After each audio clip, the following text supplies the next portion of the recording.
Pragg is taking his seat to face Magnus Carlsen in an all-important match at Norway Chess. It's all or nothing. We know there are no draws here. Magnus is the greatest chess player of all time, the toughest challenge any chess player can face. Magnus shows up. There are a couple of handshakes as he takes his seat opposite Pragg, and we know how difficult this is going to be, even though Pragg has the white pieces. And the games are beginning. The players shake hands, and Carlsen presses the clock as Pragg starts with a spectacular move, pawn to e4. He is not going to back down. Carlsen responds with a Sicilian defense. We are in for a very sharp battle. The knight comes to f3, and Carlsen surprises Pragg with the pawn to e6. We are going to see an open Sicilian. Pragg plays the pawn to d4. Carlsen will clearly chop the pawn in the center, and of course Pragg takes with the knight. The queen in the center would look rather stupid. The knight comes to d4, and now Carlsen plays pawn to a6, surprising everyone. The Sicilian Khan. This is not an obvious choice here as Pragg ponders over what Carlsen just played, and he finally plays the bishop out to d3. Carlsen arrives at the board, surprised maybe at bishop d3, wondering, doesn't this guy know I'm the greatest chess player of all time?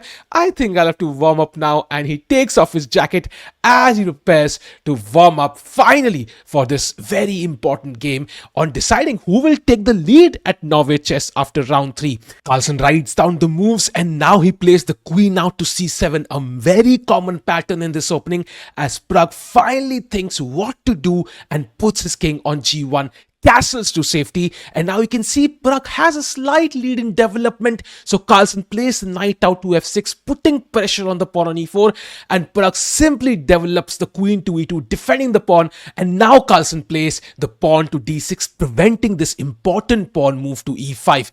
And now Pragg has to develop more pieces, so he plays the pawn to c4, getting a sort of Meroxy bind, preventing b5 and d5 from Carlsen. And now Carlsen plays the knight to d7, and this knight is a super tricky piece because after knight to c3 by Pragg, Carlsen plays knight to e5, basically trapping the bishop on d3. If the bishop moves back, the c4 pawn will be lost. So Pragg has to play the pawn out to h3, a very normal move, and now the pawn comes out to b6. And here Pragg finally launches the f4, attacks the knight. Carlsen has to grab the bishop on d3. Pragg, of course, will take the knight back, and he has a huge center. Carlsen is not developed. The only advantage Carlsen has is the bishop pair, and he develops the bishop to b7. And now Pragg finally plays the pawn to f5, launching an attack when Carlsen is not castled.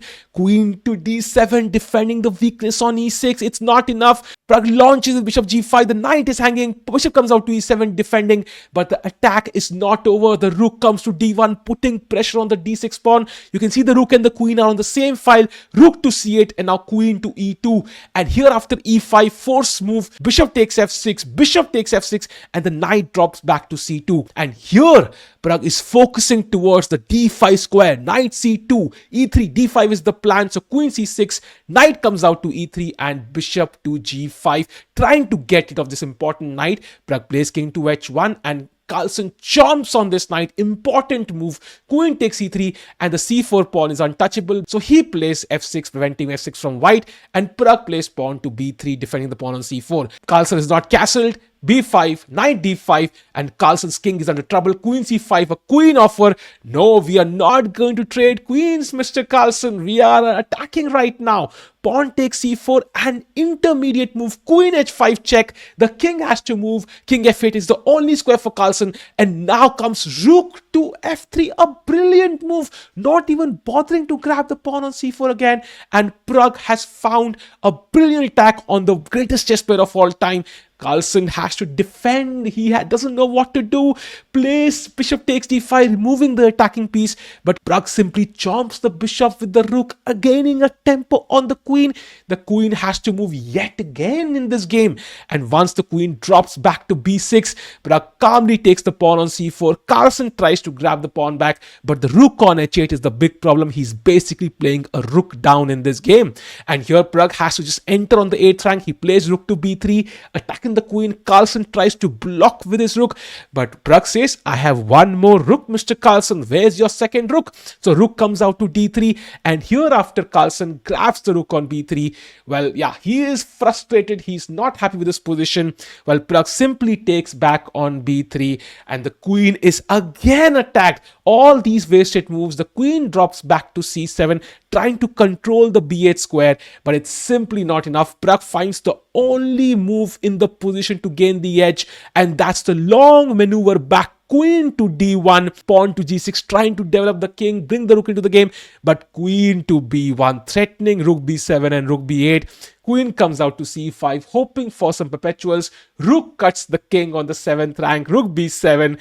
Yeah, this is over. G takes f5.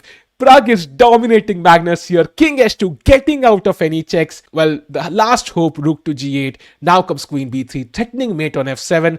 And Carlsen blocks with pawn to d5. But now simply, the simple move, rook takes h7 by Pragg, threatening queen b8 checkmate. Among other things, Magnus Carlsen has no hope. Pragg's king is safe. And this is an 18-year-old prodigy defeating the greatest chess player of all time. Yeah, Carlsen shakes his head. He cannot believe it. And that is it. He's offered his hand and Pragg defeats the greatest chess player of all time. Magnus Carlsen is a fantastic game. Totally one-sided. Carlsen never had a chance.